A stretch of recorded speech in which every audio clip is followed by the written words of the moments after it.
शिक्षण उपस्थित पालक आणि माझे मित्रांनो, सर्वांना स्वातंत्र्य दिनाच्या हार्दिक शुभेच्छा. इंग्रज अत्याचार आणि अंमलात प्रधान करता भारतीय जनता एकवली आणि त्यातून सुटका करण्याचा निर्धार केला.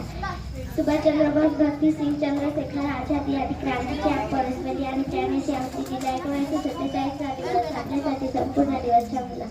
आपण आणि आपल्या देश स्वातंत्र्य झाले. हे स्वातंत्र्य आपल्याला मिळवण्याची त्या प्रत्येकाला पाहिजे. एवढे बोलून माझे 2 शब्द बंद करते. धन्यवाद. जय जीवन. और मुझे आप सभी की समस्त स्वतंत्रता दिवस पर अपने लिए रखने का मौका मिलेगा। मेरा सौभाग्य है। सबसे पहले आप सभी को स्वतंत्रता दिवस की हार्दिक शुभकामनाएं। क्या आप जानते हैं इस वर्ष भारत कौन सा दिवस मनाया जा रहा है? इस वर्ष भारत स्वतंत्रता दिवस मनाया जा रहा है। आज मैं स्वतंत्रता दिवस पर अपने कुछ विचार आपके सामने रखने जा रही हूँ। जब हम खुले